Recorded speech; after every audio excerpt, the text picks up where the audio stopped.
This is Skye Moench. And Kat Matthews. And you're listening to the MX Endurance Podcast.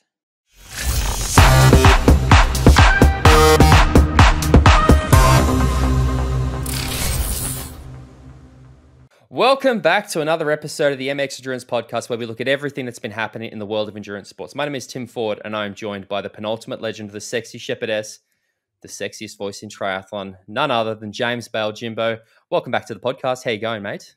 Yeah, man, we've switched places, haven't we? This feels strange. I feel like I should be talking in an Australian accent and you should be grumbling about the weather. No, I don't feel that would be appropriate. I'm quite happy sounding as I do. How are you, mate? Yeah, I am functioning. It's been a wild couple of days. People are going to have to not get used to this background for a few reasons. Firstly, that bike's getting changed out this week.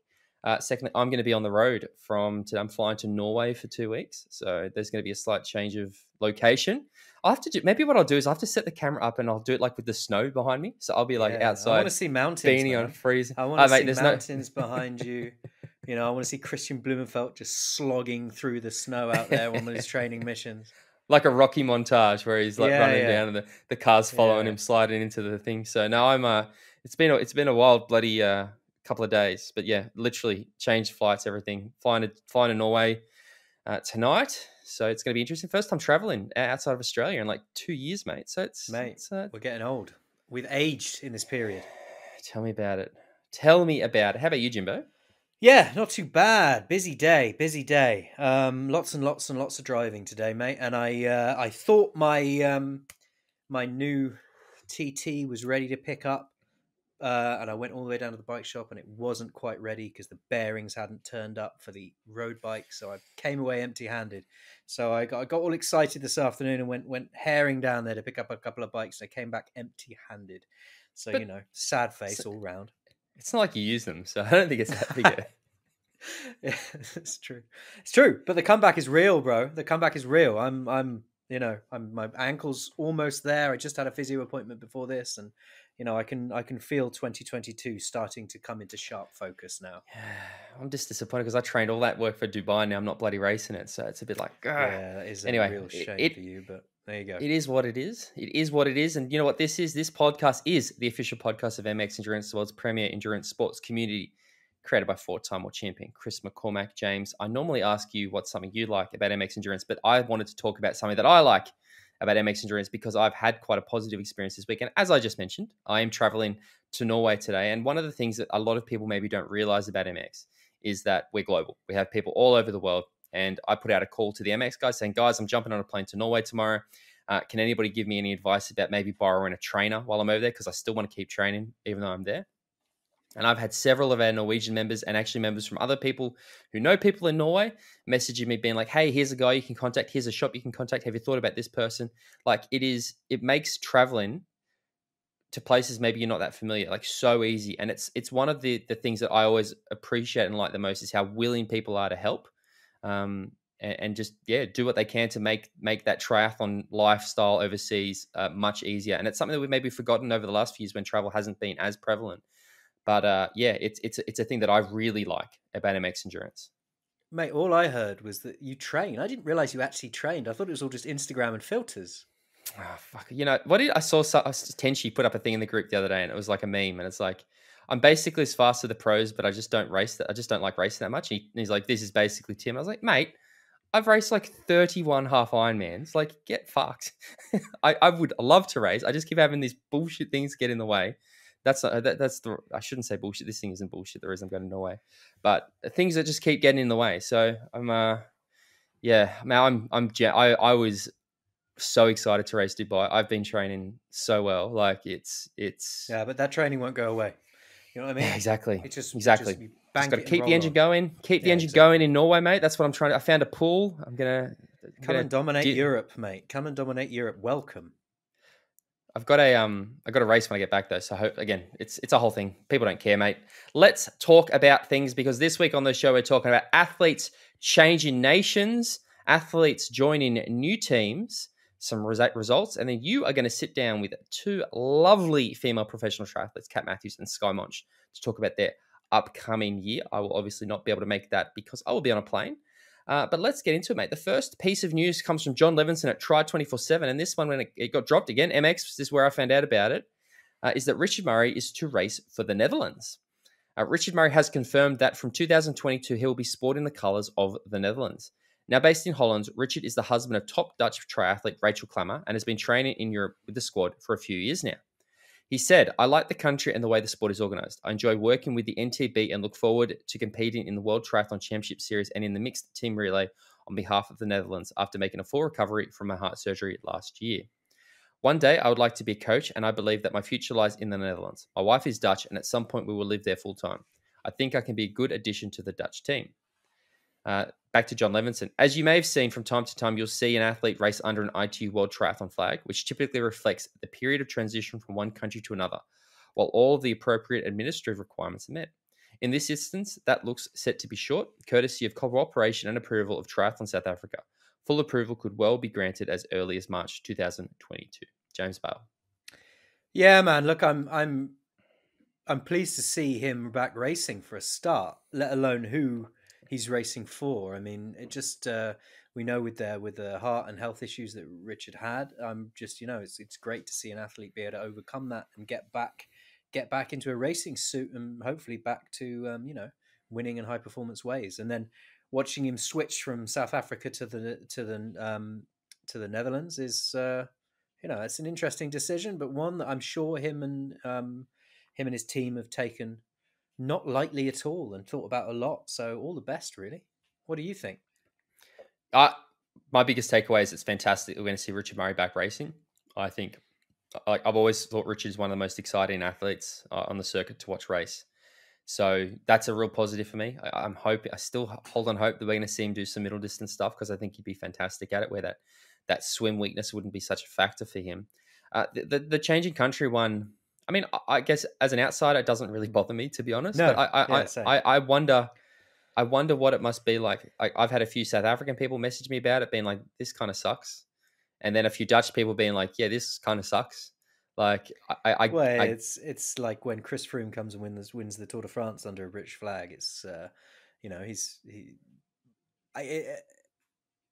I think there are nationalistic associations that people have to sort of get over a little bit.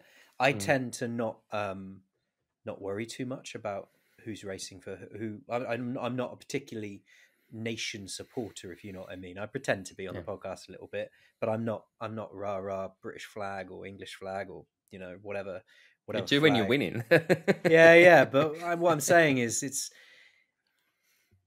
I think it's less important than some people give it credence for, if you know what I mean. But I can understand to a degree a certain level of disappointment by some people who feel that their nation or country should be represented at an international sporting level by those people that are from that nation or country. But it's not the way I see the world, particularly. I like a good race, and I think that it's easy. People can change nations. You can change your nationality. I could marry someone from Australia and become Australian if I wanted to. And then what? It is what it is. And I think ultimately the result of this is that he's going to be racing again and racing at a high level. And that's all we want to see. Does this mean that because my wife is Norwegian, I'm able to claim Norwegian allegiance, and I can start saying, that when Christian Gustav do well, that's my team doing well. You could change your nationality if you like. I'm sure. I actually couldn't. It was surprising. We looked into it when we got married. It's surprisingly difficult. My wife is now Australian, so proof that you can do it. The other thing as well to consider is that I know South African. I would assume at least. I assume that the Dutch Triathlon Federation is probably much better funded than the South African Federation, so there's probably better opportunities for Richard there. What I find also interesting is what this means for potential Olympics in 2024 in Paris. I think if we see Richard Murray, I don't know whether we'd see him at the individual one. I mean, I don't know. We didn't see the men race, the individual race in Tokyo. They only had Maya and Rachel do the women's race because the guys were saved for the mixed team relay. But putting Richard Murray in a mixed team relay where, we forget the Netherlands came fourth, mate. Like they were just off. I mean, they weren't just off. They were a fair way behind, but they were the fourth best team. And if you put a Richard Murray in there, I mean, not to say that the men weren't good already, but like he's a good anchor. So that could change the dynamic of that race a little bit. Because again, I think, and I don't mean to be harsh, but you look at that Dutch team, and I think the weakness probably was on the men's side a little bit. So a class athlete like Richard Murray is, yeah. God, I love a makes mixed team sense. relay, mate. Love a Yeah, mixed me team too. relay. Isn't It's that good, fun? isn't it? Yeah. Yeah, it's good. More of that. More of that. I love the thought that maybe they can just start to chop and change. So yeah, we'll take Vincent Louis for this one. You can have Johnny Brownlee for this one. We'll take, we can start just mixing it up, and then it's not nationals. It's like these awesome teams. Yeah, there should be a. That's what Super League's for, mate. There should be a draw at the start of the year. The next piece of news, James, you put in the doc. It's from Triathlon Magazine Canada, Kevin McKinn, and that is that Georgia Taylor-Brown and Joe Skipper joined the Bahrain Endurance 13 team. Olympic silver medalist Georgia Taylor-Brown and multiple Ironman champion Joe Skipper will join the Bahrain Endurance team this year. The two members of the team who won't be back are Spanish 10-time world champion Javier Gomez and Georgia Taylor-Brown's countrywoman Vicky Holland. Gomez was one of the original members of the team, which started 8 years ago. Taylor-Brown said, "I'm very excited to join the team. This is a group of absolute legends, and I feel honored and very privileged to be part of that team. Winning the silver medal in Tokyo was a massive success and a childhood dream, but I've still got more to do in triathlon. I'm not finished. And I believe Bahrain Endurance can help me achieve my goals in the years to come. I'm also super excited to head to the Kingdom of Bahrain to get involved." And then Joe Skipper, "I'm really pleased to be part of Bahrain Endurance. It's great to have the support as I go into a year with 2 Ironman World Championships and 2 PTO Tour events. I'm currently training hard in Spain in preparation for upcoming season, and I'll be racing Ironman South Africa at the start of April." James, 2 new additions, two great athletes out, 2 great athletes in. Yeah, I mean it's a shame to see some of the athletes that have been dropped or move on from the Bahrain Endurance 13 team. But it's always good to see fresh faces on that team, isn't it? I mean, it's a class collection of athletes, and it's good to see that they like to refresh that every now and again and get some new blood in to see what can be achieved. I think Joe Skipper, as we both know, is one of the top Ironman athletes in the world, with plenty more to come. So it'll be very exciting to see what he can do. And Georgia Taylor-Brown, mate, what can you say? I mean, she's proven herself to be, one of the best in the world. What I always find interesting is we know that this is a team that chases the titles. They chase those big titles. So you always sort of look at the athletes that they sign, and it's almost like you can see who they're predicting they think are going to do well at the big events. So they've got Georgia in there, I'm assuming, for that WTCS title plus Super League. And then Joe, I again, it's probably for those Ironman World titles. So they're trying to, I guess, stack the deck a little bit. They've got Jan, they've got Christian, they've got Joe, Ali. They've got a lot of those names that I think we're going to see contending for those podiums. So it's interesting. It's almost like reading the tea leaves a little bit about these are the people that they perceive to be the best chance of winning those big ticket races. So yeah, it's good. Roll on Utah for Joe Skipper, eh? Yeah, mate, it's going to be good. Joe is gonna, yeah. You were in your video's coming out when in Girona? Your Girona, the Girona video you did with Joe. When's that coming out? Soon? Yeah, I think at some point. It was kind of between Joe and the videographer when their release was. So there's going to be stuff coming up on his YouTube channel over the next few weeks, I assume. Now, my next question is, are you going to be lurking awkwardly in the background of these videos like you were in the Velodrome one? There's no lurking for me. The Velodrome one was an accident. I made it it was. I made it explicitly clear to the videographer guy that it's all about Joe, and try and keep any of the backroom staff out of it, and that includes my shiny head. I think I took how many photos of you and just kept sending them to you when I was watching that video. I'd be like, there you are again. Who's this guy? What's he doing? I've got a very miserable resting face, mate. I don't tend to rest in as enthusiastic a human as I am. My resting face does not portray that. Yeah, you're much more vibrant in person. Well, look, we have a race to talk about because there was a race down here in Australia over the weekend, and we actually had a pretty good field. Ironman Geelong 70.3 happened. Now, you put this in. Do you want to go through it, or would you like me to go through it? No, you're doing the interview this week, so I'll go through it, mate. I'll do the heavy lifting. It is my burden to carry so that people can criticize my inability to read things. I got told that I read too quickly this week, so I'm going to, again, try to slow it down. I think you've been doing a very good job in recent weeks, mate. I think we credit where credit's due. Thank you. Pro men. Josh Amberger led the way through the opening 1.9 kilometers of the swim with a 21.32. With World Triathlon regular Luke Willian and twice former winner of the race, Sam Appleton, right on their feet as they made their way through TT1. Defending champion Steve McKenna was in good shape, less than 30 seconds down on some of the best swimmers in the sport, with Caleb Noble between him and the leading trio. Appleton and Amberger broke clear of Willian on the two wheels, but each had each other as company for the full 90 kilometers. So you've got in my head, and now I'm like stuttering. And they rolled into T2 in close order. Appleton headed Amberger by just 15 seconds, with Josh, Jesus Christ, it's early. Josh reducing that to just 13 as they started the run. With 3 kilometers to go, Appleton seemingly had the win in the bag, but the battle for second and third was heating up. Amberger was still holding position 2 minutes down, but McKenna now had Josh in sight with just 20 seconds further back.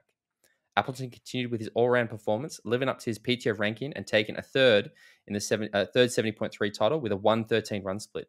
McKenna, who ran a 1:11.18, did manage to overall Amberger for second over the closing kilometers, with Josh holding strong to complete the podium.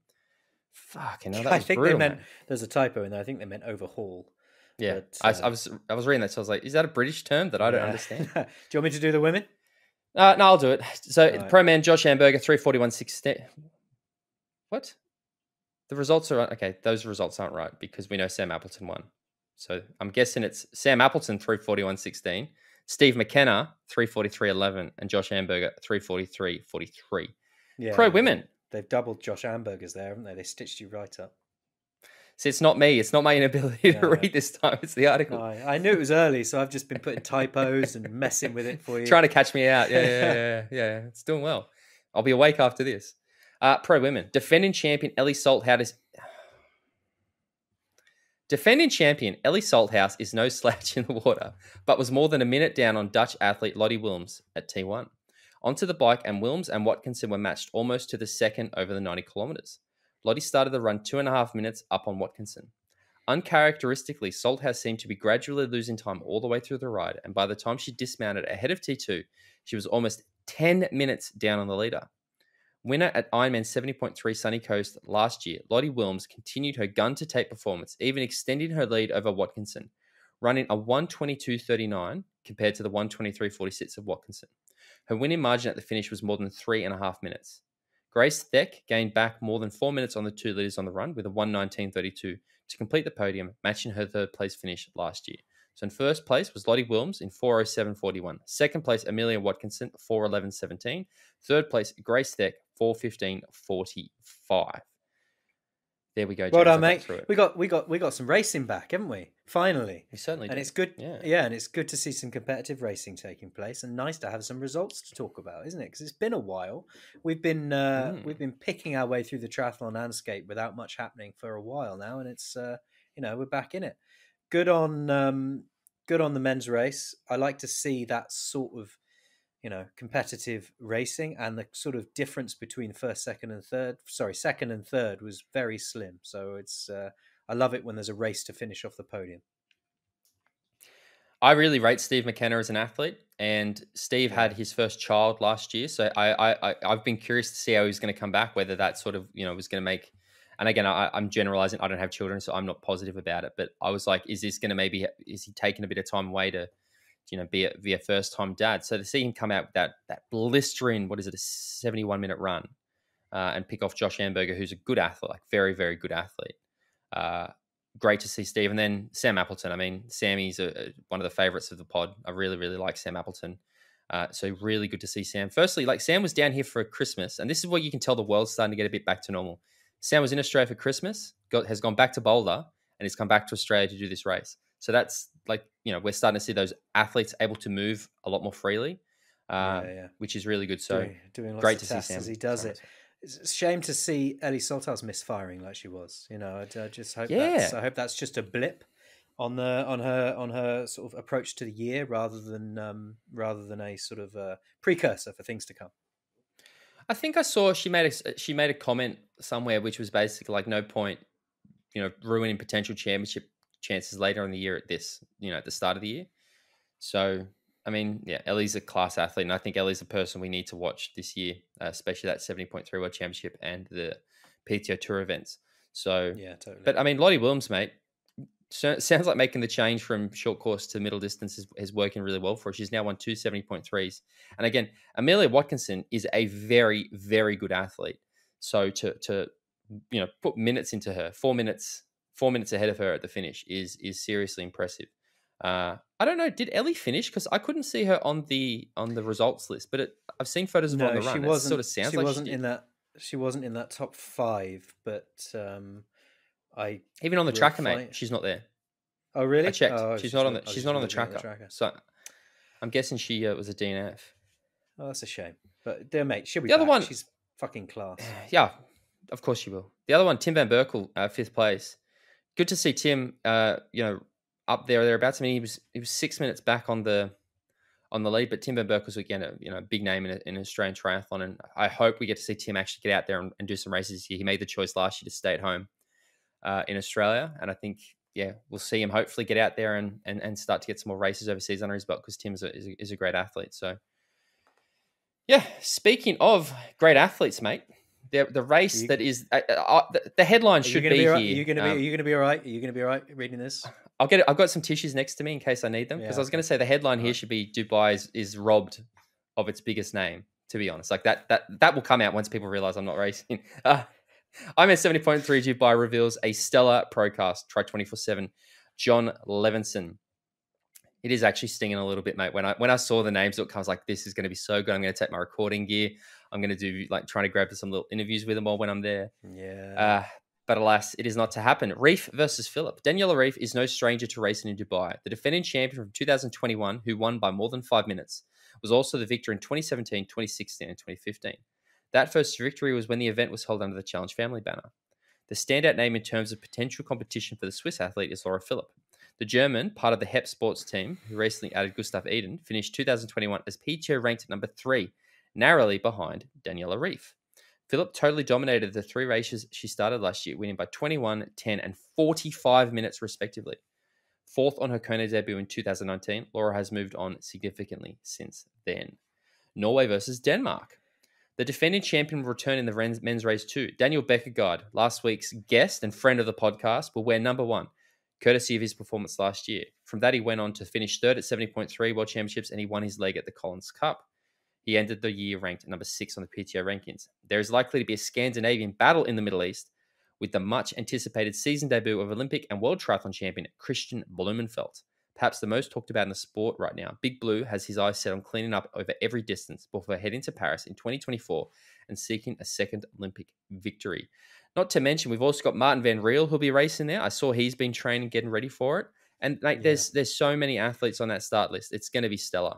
Yeah, I mean, we'll probably do a full rundown before the race, won't we? And that'll be in next week's podcast. But I thought this was a really interesting snapshot, because just in these 4 athletes, you've got so much intrigue and interest. Because Daniela Reef, where is she in the sport at the moment? I know that she's highly ranked and very successful, but very interested to see how she performs and where she currently sits and where her form sits in relation to others. Laura Phillip, very much up and coming, with some incredible performances last year. Can she dethrone the current iron distance GOAT on the women's side? And then when you look at the men's, just through this list here, Daniel Beckergaard is an incredible athlete, and I'm very keen to see how he gets on over there, because friend of the podcast, guest last week, and now he's taken on Blumenfeld. What's Blumenfeld's approach to this year going to be? Is he suddenly going to turn into someone sensible, and this is just going to be a tester race before he sort of like builds up in form for the rest of the year? Is he going to come out? Nonsense are you talking? Come out like a bloody blunderbuss and just be like, "Poof, race done"? There's a famous quote, James. Why do you ask questions to which you already know the answers? And I think we all know that Big Blue isn't like. I don't think he has it in him, mate. Like, if you ever wanted to see the sort of competitor that Christian Blumenfeld is, you just need to watch that Super League Malibu race where it's like the first heat and it just drops everybody by like 100 meters. And everyone's like, he knows that this is like the first of like 4 rounds or something. Christian Blumenfeld, again, both friends of the show. I am huge fans of both of these guys. And the other thing that I'm very curious, there's so much about this that I'm curious about. Absolutely. Daniela Reef has done this traditionally in the past, and it's always seemed to work for her. So you can see that she's, I guess, going back to basics. Again, I'm assuming going back to basics and trying to replicate what she's done in the past for success. Started in Dubai, gone on, had a great Kona race. So I see that sort of pathway? Because it seemed to me last year, Danny's year really started to crumble once Kona got eliminated. And you could tell she's, what am I doing? Took a bit of a break, didn't have a great St. George. You get it. Like, if you're laser focused on this event that hasn't happened for 2 years. So it'd be very interesting, as you say, to see where she's at. I think Danielle Reef. Intriguing. Yeah. It really is. Daniel, and also with Danielle, I mean, one of these athletes, these 4 athletes that we haven't had on the podcast before, is going to be coming to talk to us after Dubai. So we'll be able to have those discussions. Really? There you go. That's cool. There's news to me too. The other one I obviously is Daniel Beckergod. We both, I don't think people will be surprised here. We really think Daniel has a huge future in the sport. And he was 3:29 there last year, which is only a few minutes off Christian's world record anyway. Like, I'm very curious to see how those two line up and compare. Like, it's, for Daniel, if you want to be the best, you got to race the best, and Christian's the best at the moment. So I'm really curious to see how that goes, because I think what we saw Daniel do last year, I don't think that St. George course necessarily suits Daniel that well. And I think on this sort of course, like, I think Daniel is world class, like top tier. Man. And he's telling me his numbers are better than last year, and that he's expecting to make quite serious gains on his performances last year. Did you listen to the interview with Magnus and Daniel that we had on the podcast last week? Because I really like Daniel's attitude and approach to how he's just his way of being, his raison d'etre, as it were. That's fancy. Because Because at the end of that interview, at the start of the interview, I'd set up a pretend race, which was an iron distance race tomorrow, I said, which was between the two of them, and I made them go through how they would approach racing each other, and what would be their tactics to take the other one down. And they both had their ways. But at the end of the episode, I said, right, well, that race we're having tomorrow, who's going to win it? And without even missing a beat, Daniel was just like me, and I just love that. I do too. I really like that. Like, it's a skill that we need more of in the sport, because so often, I and a big reason I'm quite vocal about the fact that I don't really consume that much triathlon media myself, because it's such a big part of my life. But that's because I do get a bit bored by hearing the whole, oh, look, I'm just going to do what I can and go and give it my best. That's why, again, I'm vocal about. That's why I love that Norwegian approach. I love that. No, I'm the best. I'm going to win this. That's why I love Daniel. It's one of the things I love about Jan, where he's like, I go to a race, I expect to win. Like, I love that attitude. I find that it tells me a lot. When the people that defer to other people being like, oh, I guess it just depends on it. No, man. You've got to back yourself, I think. Haven't you? Yeah. It is what it is. And Daniel excites me as an athlete. He really does. Like, I think Daniel's such an exciting prospect for the future. And I think it was Sebastian Kienle who said he'll be the first non-German to win Kona. Maybe not anymore. Maybe we've got those Norwegian boys, but I definitely think Daniel has it. So it's exciting, mate. Yeah. Well, I guess we'll unpack that race even more next week with a full preview of that race. Full preview to come with start lists, and we'll talk about the contenders, and we'll go through it in European time zone, won't we, next week? So we'll both be in Europe. Well, look, you have an interview that we're going to drop in that you haven't recorded yet, so we'll leave a gap here, and then we'll come back afterwards to pretend like we know what you talked about. So until then, we'll be back. Yeah, so as we just said a minute ago, this week we're welcoming Kat Matthews and Skye Moench to the podcast, two of the very best in the long course game. Kat is currently number 9 in the PTO rankings, following wins in Ironman 70.3 Tallinn, Outlaw Half, Ironman Florida, Ironman UK, and alongside a 4th place in the 2021 Ironman 70.3 World Championships. And she represented Team Europe at the Collins Cup. Skye is currently number 7 in the PTO rankings, following wins at Ironman 70.3 Texas, Ironman Chattanooga, and podiums at Ironman Tulsa and Ironman Florida, alongside 6th in the Ironman 70.3 World Championships. And she represented the US at the Collins Cup. These intros are getting longer and longer now that the PTO are in the game, because there's so much more to say. Great to see you both. You both had amazing years. How are you both? Thank you. I'm good. We agreed that Skye would go first. We agreed quickly that Skye would go first in any conversation, and me being a polite Brit would wait my turn. But no, I'm really good. Thanks for having us online. Yeah, no, that's good. It's really nice to have you both on to have a chat around things, especially being that, you're both where you are and you're doing what you do. So I'll ask Kat first. How well do you two know each other? In the world of triathlon, Are you mates? I think. Are you mates, or is it just sort of, racing competitors? I genuinely feel like I have become friends with Skye on social media, and because we've met like a few times now. The other day, Skye was doing a podcast with my husband Mark, and I was genuinely like, I wanted to be on the call to say hi because I felt like I hadn't seen her in a while. Maybe it's one-sided. I don't know. What about you? What about you, Skye? She's like, No, shit. No, it's not one-sided. I would absolutely consider Kat a friend. Like it's not like we sit and message behind the scenes all the time, but yeah, I'm genuinely excited to be here chatting with Kat, and I look forward to racing because I like seeing Kat and all the women really, but I really appreciate Kat, So now we've got all the friendly. It was really cool. I'm going to ask a Oh no, go ahead.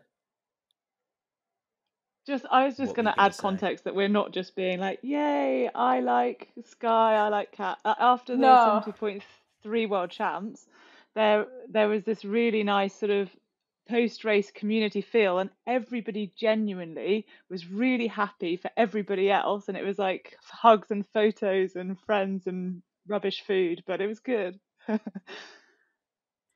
Yeah, and I think the other thing, Kat, is like we've raced together now a good handful of times, and we often end up together at some point, especially on the bike. So I don't know, like even though we are competitors, the fact that we're on the bike together and sometimes working together, sometimes not, like it does build the relationship, even though no words are really spoken. You know what I mean? But I don't know. I guess from my perspective, I'm like, you know what? I know Kat's going to go out there and go hard, and someone who I'd want to do the bike portion of any race with. So when did you first meet each other? When did you first compete? Was it competition, or was it? So when did that happen, and how did that go down, Kat? It wasn't really a competition. Sorry, I led the race, and Skye didn't catch me. So no. 2020. Hey, we overlapped for a little while. Yeah. Did we? You were behind me. Well, yeah, because you got that penalty. Yeah, but you got that penalty, and then we started the run together, remember? Yeah, but you were behind me. She blocked it out of her memory. I got a 1-minute penalty for Mark telling me splits on the course. It wasn't what Kat didn't do anything, yeah. So there's a healthy competition. I can feel that. Yeah. Oh, totally. So I'm gonna ask you guys a question that I asked last week. If we had a little solo one-on-one iron distance race tomorrow, I'm going to start with Kat. What would your approach to beating Skye be? How would you take her down? I'm not sure. This is easy. She's beat me in every Ironman. Sorry, Skye. Maybe that is a better question for Skye, because Skye, even though she's ranked 2 above me, has yet to beat me on paper in a race.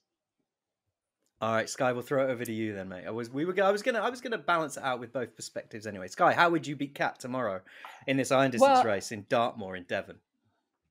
I would either come out of the water ahead of her or at least swim with her. Are you writing this down so you know my tactic now, Katrina? I would. You just got full named. I would make her, because you know when you first get to know someone, I just see her full name on the results or something. So she's Kat, but she's also Katrina. But anyway, I would come out of the water ahead of her. Then when she caught me on the bike, I would make her do all the pulling. And then I would have upped my run game, because Kat has beat me in Ironmans, and it's been on the run. And so at this point, I would have upped my run game, and I would just outrun her. Simple as that. But it would be very tough to do, because Kat is an exceptional runner. Yeah, she is indeed. And how out of interest are you going about right now, upping your run game? Well, what are you up to? It's funny, because I think sometimes we think to improve, the instinct is to like panic, right? Like, oh my gosh, I need to improve. What am I going to do? How do I reinvent the wheel to get so much faster? But all a lot of times is panic. Yeah. But a lot of times it's just about staying consistent and not that doesn't mean you don't say, where can I do better? But a lot of times it's just time and keep working on things, and I'm seeing improvements. So yeah, we're just kind of ticking over. I'm not stressing about it, I guess is what I'm saying. And I'm not going out running 100K weeks back to back to back to back, just, slamming the run, because we're triathletes, right? We have to be all around. But yeah, so the answer is I'm not doing anything crazy, but I am banking on the time and experience to be paying off, because so far it has. Okay. And Kat, what are you doing right now? What are you working on in terms of your current training structure? Where are you focusing on anything specific, or is it an all-round sort of training plan right now? Yeah, all round. I don't do this like, I think I think Ellie does like swim block. Ellie Salthouse does like swim blocks, bike blocks. I've never done that before. I just do all three consistently. I think probably me and Skye have a similar attitude to that. I think consistency, resting enough, not doing crazy workouts, and eating enough, and you're probably going to turn up to the start line in a better shape than you were last year. I think it's when you do crazy stuff like, I don't know, crazy workouts 15 times 3 minutes or something, one that you or Tim did the other day. I think you were talking about a workout. That's when like I think I'll get injured. Like I'm doing 2 times 5 minutes at tempo. That's my run session done for the week, for example. Fair enough. I think you cut out a little bit on my signal there, so I didn't hear you very well, but I think everyone else will have done. So it won't have stopped recording, so everyone else would have heard what you said, but you froze a bit on my screen. Skye, let's talk about last year. Yeah. How do you feel 2021 was for you? What were the high points, and what were the was there any negatives you look back on and think, that could have gone differently if I'd done something else? I mean, overall, I was really happy with the year. I think it started out really well, which is great. I mean, Man Tulsa was like a highlight Ironman. It was such a great field, both the men's and women's side. And that's where I ran my fastest marathon to date, which of course, we just talked about the run, but it's very crucial, in racing. Like that's a level that we've seen gone up and up and up. But I think, towards the end of the year, things got a little less than ideal, and not in a bad way. Like, we had St. George Worlds, but for me personally, I was at the Collins Cup, and then I had a positive COVID test, though I had like 0 symptoms. So that was fine. But then, that was like some stress, non-training. I had my grandpa pass away. So then I had some like emotional stress and, just time out of there. And then, yeah, like the end of the year was just kind of more of a blur, less than ideal, I guess I would say, but it was still very good. I mean, 70.3 Worlds was a lot of fun.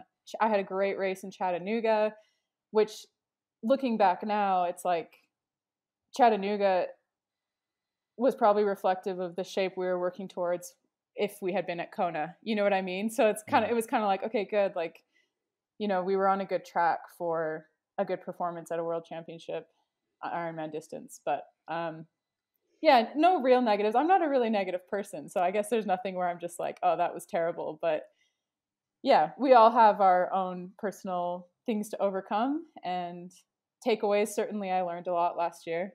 So, yeah. What did you learn that you're bringing into this year? What takeaways were there? I think I'm still learning this too. Saying no more to some things. Like a lot more people want your time. As Kat probably knows this too. Like as you become more known or more successful, I think more people want your time. In some ways, and it's just like focusing on what made you successful in the first place, and that's like training well and recovering well, and not trying to do it all. Yeah, and in hindsight, I look back on some of my races, and like I did Boulder 70.3, and I was not 100% for that. Like I was pretty run down, on the edge / like slightly sick. And I guess I'm a little stubborn where I'm like, no, I said I was going to do this. I want to do this. And in hindsight, maybe I should have just stayed home, Yeah, fair enough. So that's something going forward where I'm like, okay, it's not really worth going to a race if you even feel like you're a little bit sick. Just stay home. Yeah, and there's going to be a lot of races this year, right? We've got a packed calendar. Lots coming up. Yeah. So just try and stay healthy. What about you, Kat? What was your 21 like from a sort of global perspective? Were there big highs, were there big lows? Were there any sort of, was it fairly consistent throughout? I think there's like definitely stuff I would reflect from what you just said, Skye. I actually got a bit of a calf injury that started a bit of a spiral from doing something that was meant to be just a bit of a joke, like a not a joke, but it was, a really casual little track race that I just ad hoc chucked into some training, which I definitely wasn't prepared for.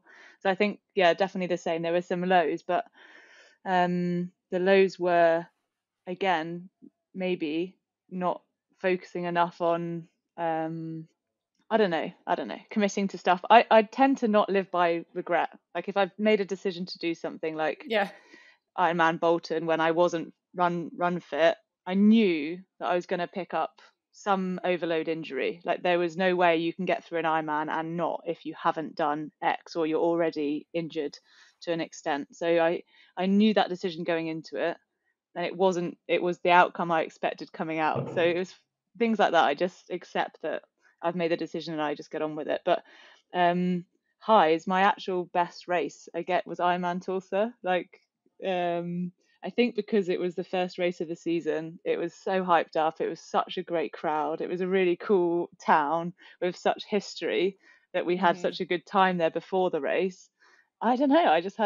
I had a really good time, and honestly, I was in that marathon and I was just grinning away. I was like, "Oh, I'm running quite quickly. This is good." Just like felt a bit like Mario,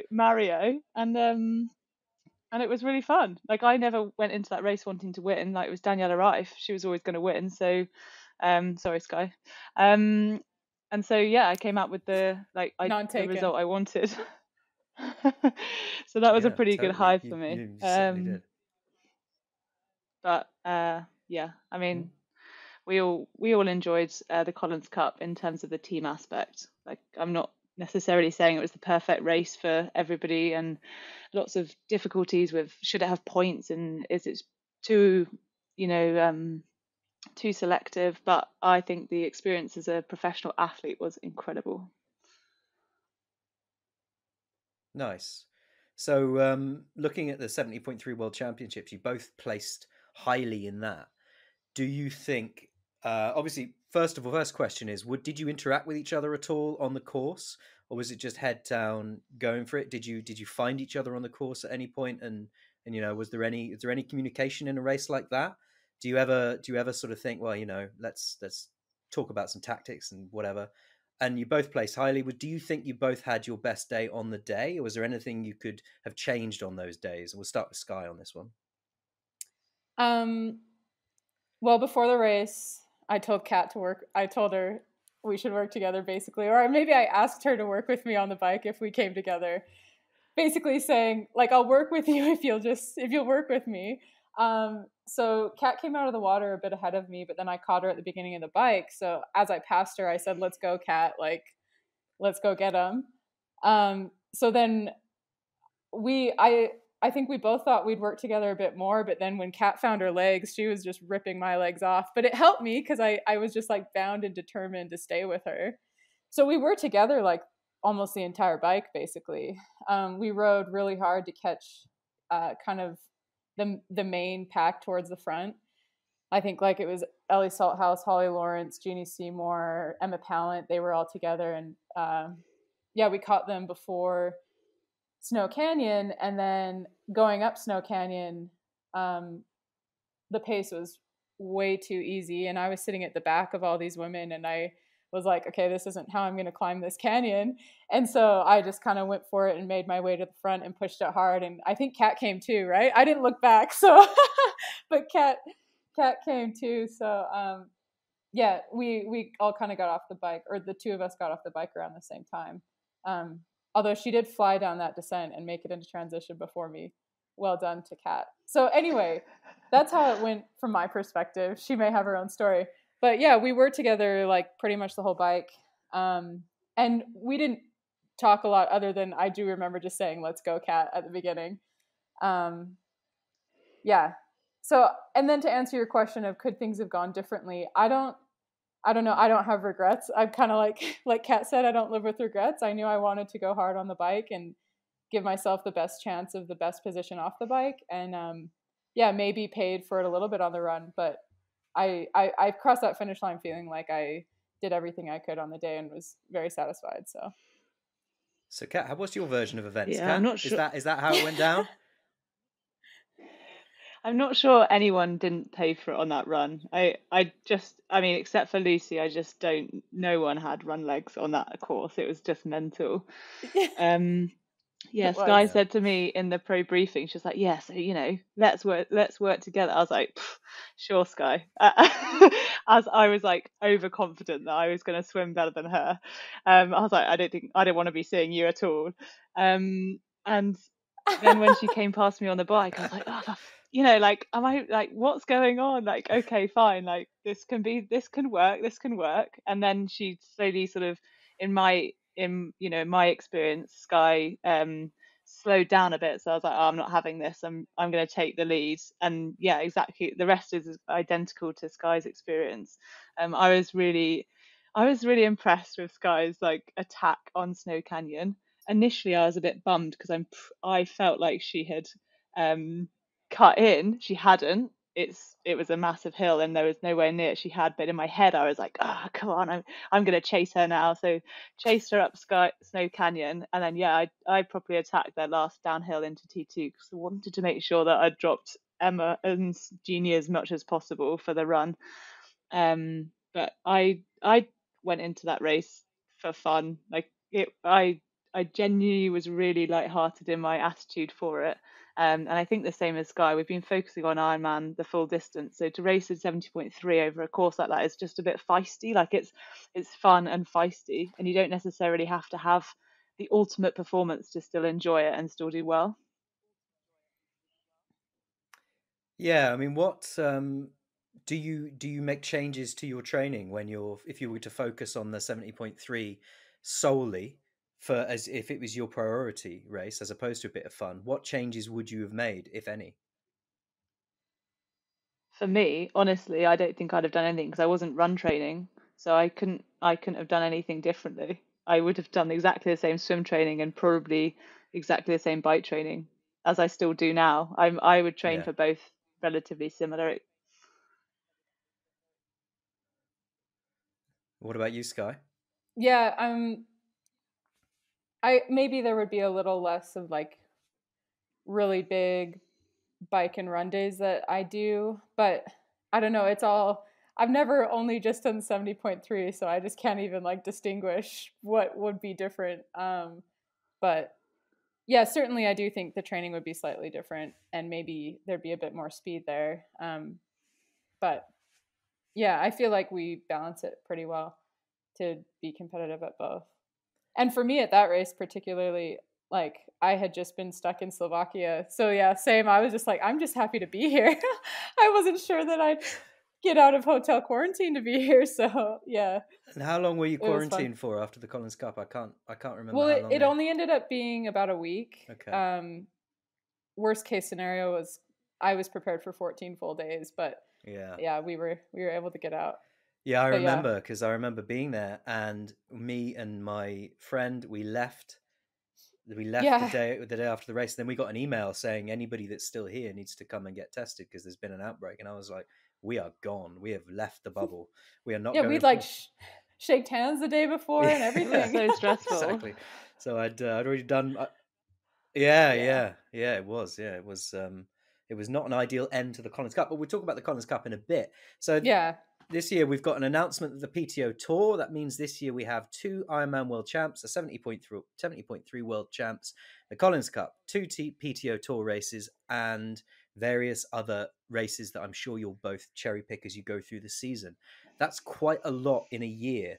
You know, it's probably one of the most packed years we've seen as a sport from the long course angle in terms of championship races and races that matter. How does that affect your planning from this point onwards?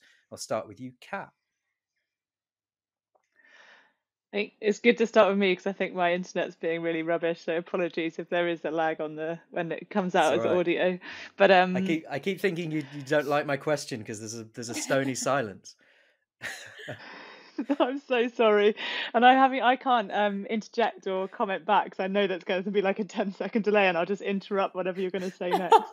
But how does it affect my season? Honestly, the only thing I'm thinking about right now is St. George, and the rest will just come after that. I have a few loose ideas of what races I may or may not do, but they're just Edmonton has the same attraction to me as Elsnore, for example, or one of the maybe a Ironman, maybe Roth. There's so many choices now, and being in a year where we haven't got COVID, it's quite fun to think, oh yeah, this is going to happen. I could do that if I wanted, or I could go there, or Yeah. So I'm really attracted by the massive fields, but I think I haven't made any decisions yet. What about you, Skye?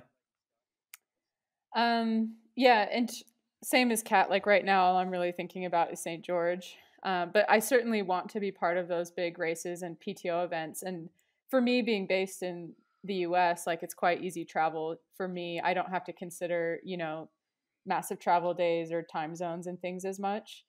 So yeah, I do anticipate doing a lot of racing. I've always raced a lot and can race.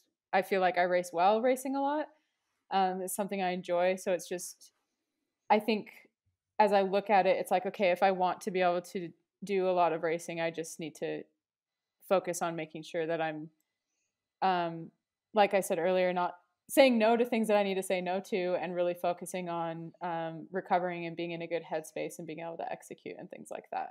But yeah, certainly the main focus will be on certain races, being in the best possible shape and have everything lined up for the big races that count the most. So, okay. So talking about the PTO tour, which we've all mentioned, how are you noticing the impact of the PTO on the sport in general, other than just races being added? And we'll start with Kat because of her 90s dial-up. It's so harsh. I think it's because my husband's playing Xbox. She's still there. Tell him to get off the Xbox. I promise I'm responding and laughing straight away. No, he is off. He came off straight away. I'm only messing. I don't know what the problem is. It's even nice weather here today. I am loving the experience. The thing is, I don't know anything else other than the PTO, really. Like, I became a professional in 2019. I raced a couple of races as like a Bakshi newbie pro, and then it was COVID. And then we've got professional racing with the PTO. So I honestly don't have much of an experience to say isn't what the world of triathlon changing, because I haven't seen the other side.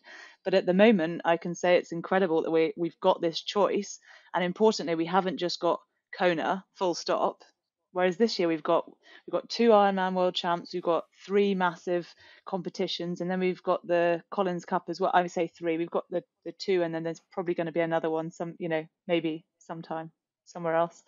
They've got the Collins Cup as well. So I love the opportunity to have these massive competitions, and obviously the added bonus of being able to earn more and make it a real career. Have you had much interaction with the PTO to this point yourself as an individual? I interacted with a lot of the group. Obviously, we're all as professional athletes part of the PTO, so I interact with them daily on social media. But in terms of the committee, no, at the Collins Cup, we had a really good opportunity to sit down and chat to a lot of the media staff. We actually had some good fun, even though I was definitely focusing on racing. And yeah, some of the top committee guys as well, like some really interesting chats. I think there's a lot of this is how we're doing it, which I found quite hard. So I've lacked a little bit of interest since I found that there was a little bit of a wall sometimes to opinion. But I know that there's a lot of committees and they do get listened to, and their opinion does count. What about you, Skye? What are your thoughts on the PTO? Have you had much interaction? I know you're on the board, so what's it like from the inside? Well, I guess from my perspective, it's very different. I first started racing pro in 2016, and I wasn't very good for the first few years, so I made no money, and I probably wouldn't have made much more money even with the PTO because I was that bad. But I think with the PTO, the biggest difference, other than the financial aspect, which has been impactful for a lot of us, but I think it's the media coverage and the amount of money they've also put into trying to build the profiles of the athletes. And that's just from an athlete perspective, not an inside perspective, because we all see all the videos and different things they're trying to do to promote the athletes, because they know that the stories of the athletes and the rivalries or whatever are what get people interested in watching the races, which is ultimately what they want to do, right? Is have these televised events that people want to watch, they care to watch. And then from the inside, obviously, you hear a bit more of the good, bad, and the ugly, being on the athlete board. And yeah, I mean, things have not been perfect, right?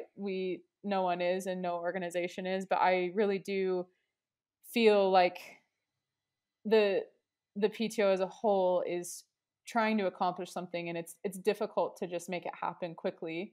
But I do feel like they are receptive to feedback, and maybe not everyone's feedback or everyone's voice is put straight into action, but I do think they are committed to making sure that especially the big issues, like the rankings are always a big issue, right? So things like that, they know that having the athletes on board, I mean, the athletes are the PTO, right? That's what it is, hypothetically.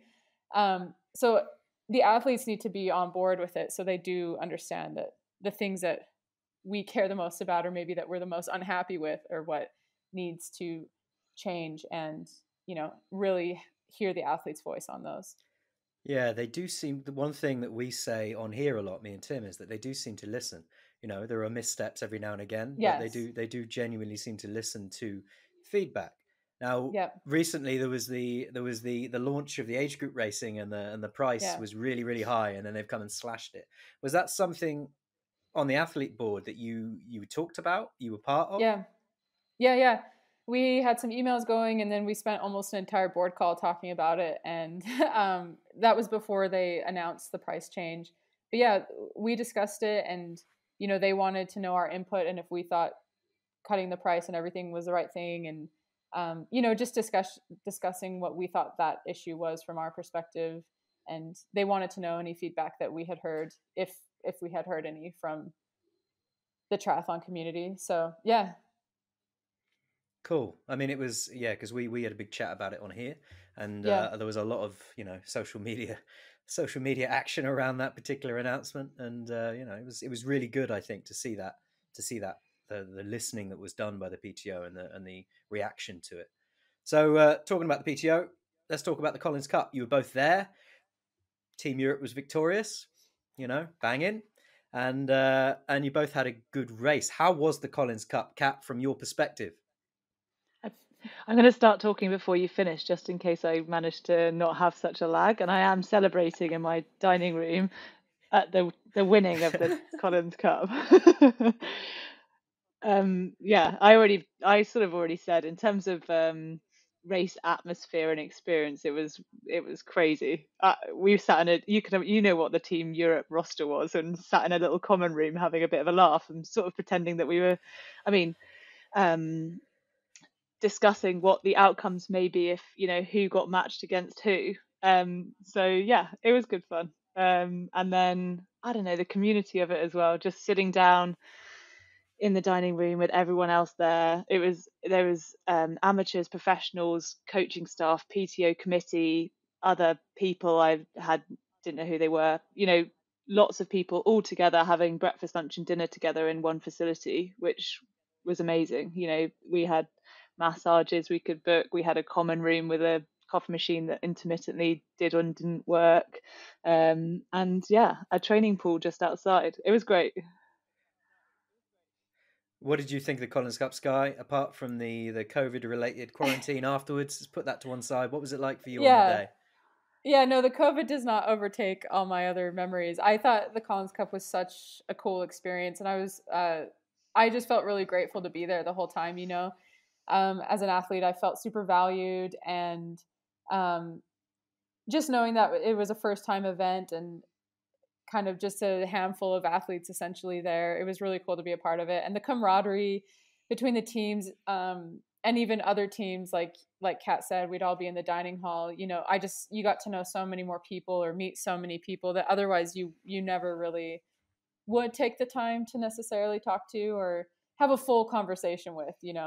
It's different race morning in transition. It's not exactly the time to just like chat about, I don't know, what car you drive or whatever. So it was just it was awesome. And I would be very sad not to be going back this year. Like, it's a major thing, I want to be there. I don't want to miss that. So from an athlete's perspective, it was a good on the day event. It was a good sort of environment and community. From an on the ground spectator's perspective, I had a joyous time. There was a big shiny fuck off buffet, and the beer was free, and it was great fun. What do you two think about the sort of broadcast experience, and what do you think that does for the sport? Do you think that it was where it should be? Do you think that format as a broadcast entity has got legs? Kat, I'll let you go first. I've heard that it didn't hit all the boxes for a lot of people watching, but honestly, I haven't paid too much attention, sort of maybe a bit too selfishly about the broadcasting personally. I know that it was the first year, and I'm pretty sure from what I hear that they have so much more capacity and they're going to implement it in future years. And they've got other races this year as well to sort of practice and develop. And I think it's always a bit harsh. We can't expect something like that, which is game changing in the sport, on paper to be perfect first go.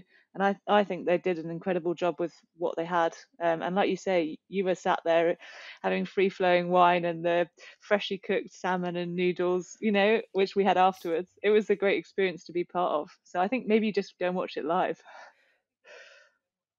Yeah, I don't think that kind of experience will ever be captured again, because it was a COVID year. It was such a limited amount of people allowed to go and watch it. We had a really sort of intimate setting, if you know what I mean. I don't think that even when the Collins Cup rolls around again, I don't think the magic of the first year will be captured again because of the way it was sort of all played out. What do you think, Skye? What do you think as a broadcast entity for long course racing? Do you think there's more to do? Yeah, I do. I haven't watched the whole thing, to be honest. I have a lot of races I haven't watched. I guess I need more like 5-hour indoor training rides or something. But I heard that there was much that could have been improved. And we talked about it on the athlete board call as well. So, but like Kat said, it was a first time. And for the first time, I think they did a great job, and they certainly learned a lot. And I think it's only going to get better. And for those who were there in person, they got the real benefit of the spectating experience. So hopefully, I don't know, maybe more people will want to start joining live, or they'll improve the broadcast and make it a little more engaging for everyone to watch. I think a big thing for me when we get to the end. Oh, sorry, is that when we watch a lot of broadcasts in the past, all you see is the best swimmer, the second best swimmer, and the third best swimmer, and then at some point there's some other people in play. And I think where the PTO has a lot of capacity to improve the race experience for like 90% of the people watching, because they're not, only 10% are watching perhaps, or 20% for the first 3 people. There's so much more racing going on behind, and especially for me and Skye, we're always in that group. We're always coming up, and we never get mentioned until we start to podium halfway through the run, for example. So I think that there's a lot there, and I feel like there could be such a cool interactive, like, oh, what's going on in 5th place, and you could like skip to 5th, and there's so much you could do it with the Collins Cup format that it could be really cool.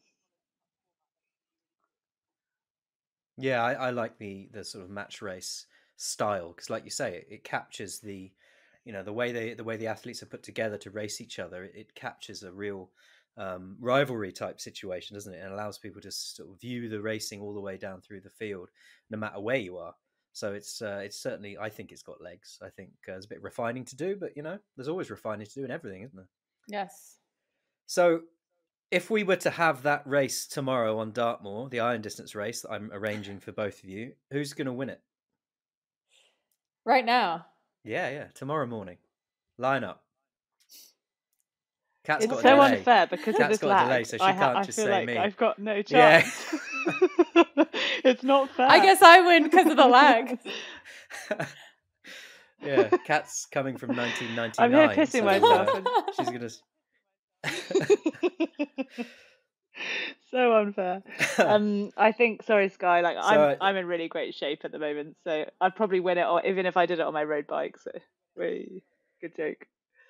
well, you'd have to on Dartmoor, I think. Road bike? Okay. Yeah, I mean that's probably fair, especially if it's just the two of us, you know. It would literally probably just come down to the run.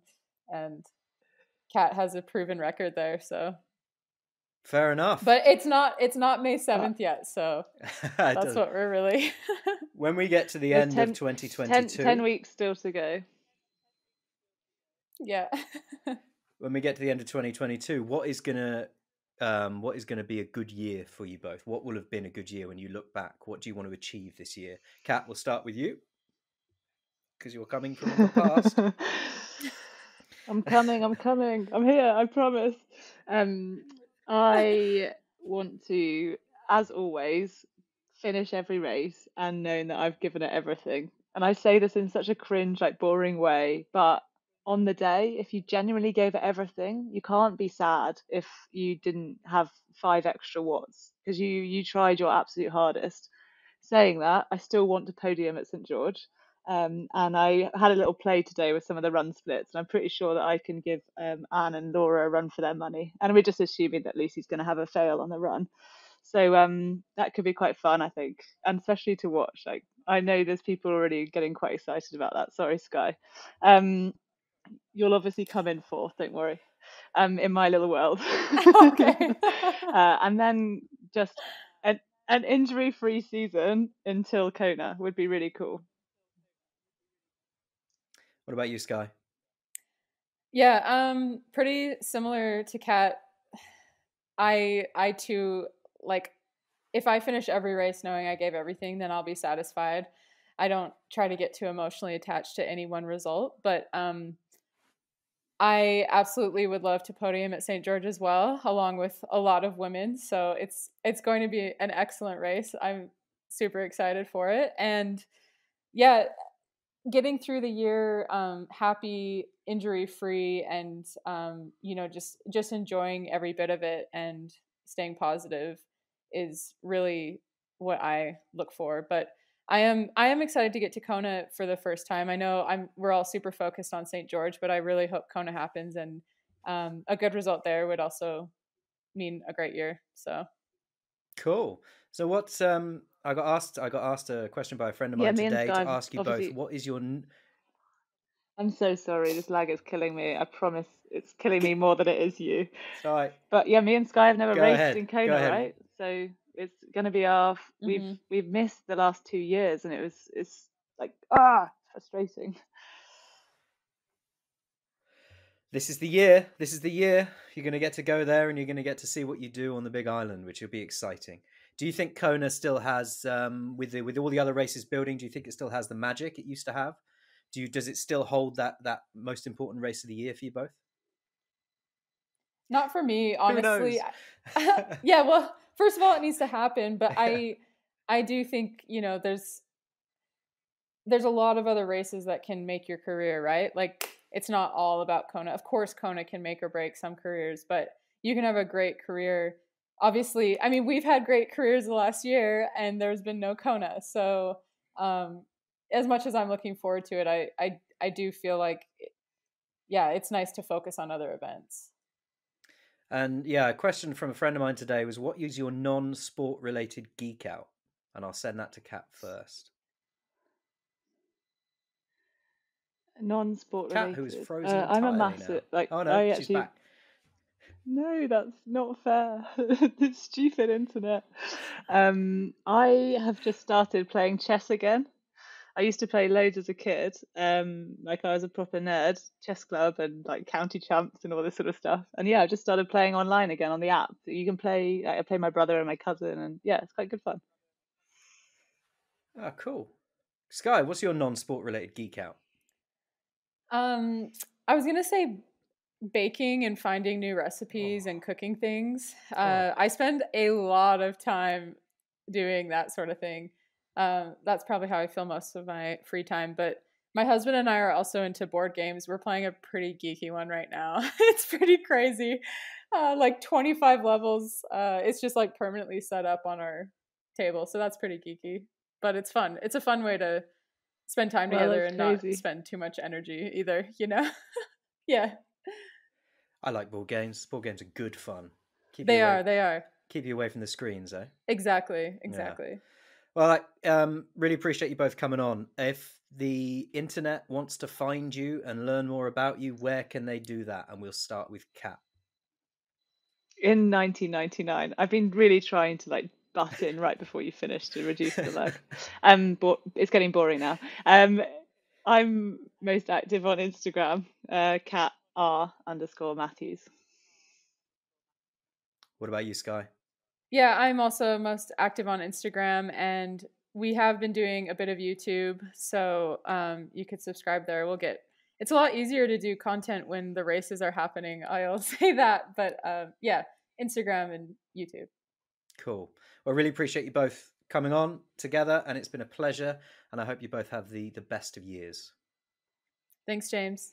Thanks. Have a good few weeks, guys. Welcome back, James Bale. I'm sure that was a fascinating interview. I'm sure that gripping. It was excellent. I mean, to be honest, Kat and Skye are two of my absolute favorite athletes on the planet. So, and it was so good because we'd lined up Skye to come back on the show, and we were chatting with Kat last week. Like, hey, Kat, do you want to come on too? Because the dynamic between those two is fantastic as well. I think it was the charisma of the interviewer that really held it together. Of course. I mean, the rose between the thorns, mate. Like that's, you know, there's this blooming cherub in the middle, James Bale. Welcome to the down low on the PTO. So yeah, man, the PTO has welcomed 2 pro triathletes to their athlete board for 2022 and 2023. Britain's Laura Siddle and America's Matt Hansen. They will join America's Timothy O'Donnell, who is just re-elected, and Paula Finley, Canada, Skye Moench, USA, and Alistair Brownlee, Great Britain, who are already members of the PTO athlete board. Siddle, who openly questioned the PTO's ranking system a few times, commented to be excited to start sharing her ideas with the athlete board. Excited and honoured to have been voted onto the PTO athlete board. Thank you to everyone who voted, but also to the other women who put their names forward. It shows that there is a lot of passion out there to be part of the change in the PTO. It's exciting times for the sport, and I hope I can truly represent all members of the PTO in driving a better sport for all of us and future generations to come. Hansen stated that he's looking forward to representing his peers on the PTO athlete board. Over the last few years, the PTO has transformed the sport for all professional athletes. I've enjoyed the benefits from this as an athlete, and I'm happy to be able to give back by serving on the board. While the PTO welcomed 2 members of the board, 4 athletes will leave the committee. Rachel Joyce, Great Britain, Meredith Kessler, USA, Sarah Pampiano, USA, and Scott DePhillis, USA. How do I say that? DePhilippis, yeah. The final word of the whole thing, man. I didn't make a mistake all the way through. God, I'll just let you do your thing. Yeah. You did very well then, considering you put something else in here and I changed it, and I could tell that that was like news to you then. So you did it very, very well. Yeah. I just want to say this article came from Romy Louise Van Schoenveld from Triathlon today, and I put it in there because I thought it was the reason I wanted to bring this up, James, is because, as they said, Laura Siddle has been quite vocal about not only the ranking system, but she was also the person that highlighted the fact that there were no female board members of the PTO. And again, one of the things we keep talking about, sometimes to the annoyance of some people, is that the PTO listen. And this, to me, is another example of them going, okay, well, you've got feedback for us. Come and help. Don't just say stuff. Come and actually get involved in helping. And I think it's a great step. Laura Siddle is a fantastic. What's the word I want to look for? Role model or ambassador, and Matt Hansen is as well. I mean, there is some names on that list that have left or a name on that list that I'm not that unhappy to see go, considering some of the stuff I see them put on social media about things that I don't necessarily want to talk about. So I'm like quite happy for them to go away. But two additions, again, working with a great group of athletes. I didn't realize Skye was on the board. So no, it's that's, I think cool too. yeah, and she's such a good personality, and as we've just found out in that interview, I like to see the PTO moving and shifting with the dynamic and the demands of the sport, mate, and also listening to the voices around it, because I think that's how we learn, isn't it? That's how we change. That's how we advance, by listening and talking and just, moving forward together. So what have we got? We've got Laura's British, Matt's American, Tim's American, Paula's Canadian, Skye's American, Alice is British. Mm. Where's those Aussie representatives? I think maybe when there's something to represent, you could get one on there. Has any of those countries on there won a Kona in like the last, I don't know, 15, 20 years? It's a good shout. It's a good shout. Because it's pretty much just been Germany and Australia, to be honest. Mostly over the last 10, 15 years. 20 years. Well, we probably go back 20 years at this point. No, 15 years. Well, 15 years, I think 2000. This is a snapshot of the talent as things currently stand. Oh, okay. Interesting. So what we actually should do with the Collins Cup, then, it should be Great Britain and America. So you guys should unite for a team, and then you can have Europe outside. So you guys can, I know you had the War of Independence, so you can go back to like unionizing or make them part of the Commonwealth, whatever you want to have. Then you can have Europe, sans Great Britain, and then rest of the world. How's that sound? You can partner up with USA. Mate, you can make all the noise you want. Until someone's listening, it ain't going to change a thing.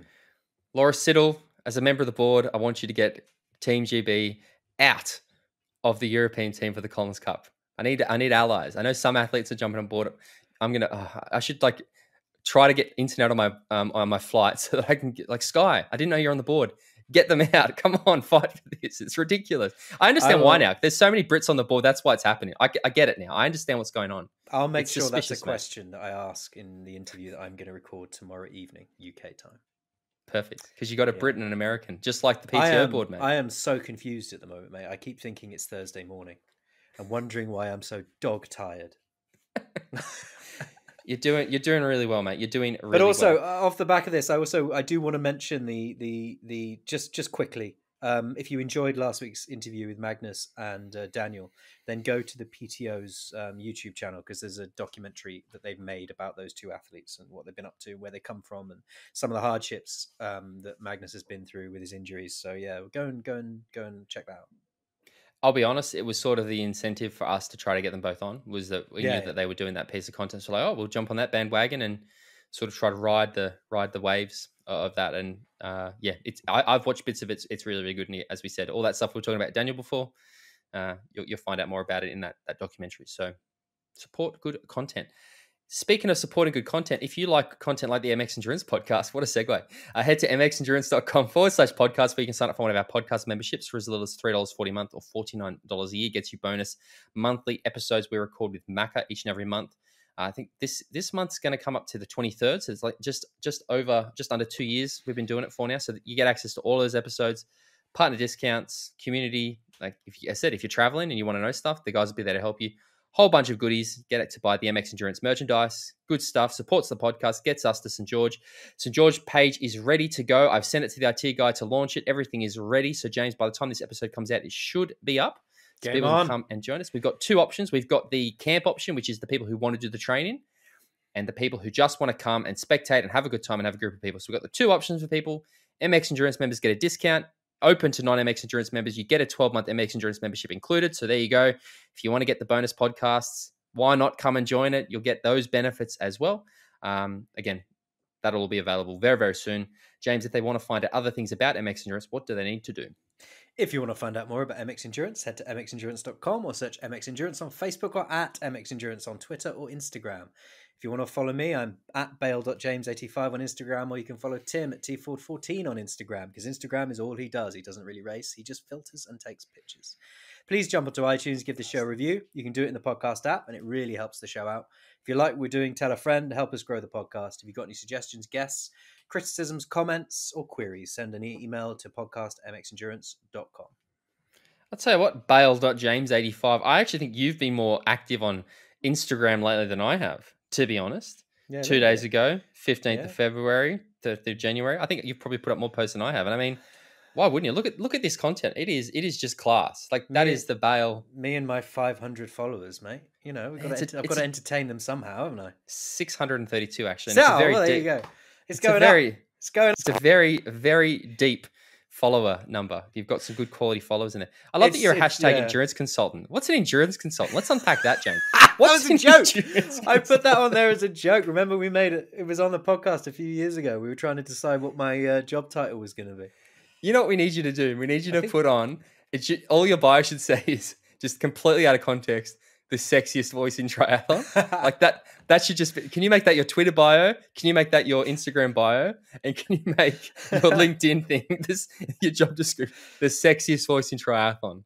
And my Instagram will just be a series of audio listens to go to sleep to. You can say, what was it you said before? The fancy word you were talking about. I know you used Palmeiras. Raison d'etre. Mate. Yeah, that's hit me in all the right places, and I'm sure our listeners they're going to loop that out and just listen to it over and over and over. When's the audiobook come out? Whenever I get round to it, old boy. Can't wait, mate. I can't wait. As I said, we're going to do a meditation. We're going to do a series of meditation clips on MX Endurance. No, I couldn't even get through my own joke. I liked it so much. Jimbo, a pleasure. We'll be talking next week in Europe. Until then, talk to you later. Take it easy.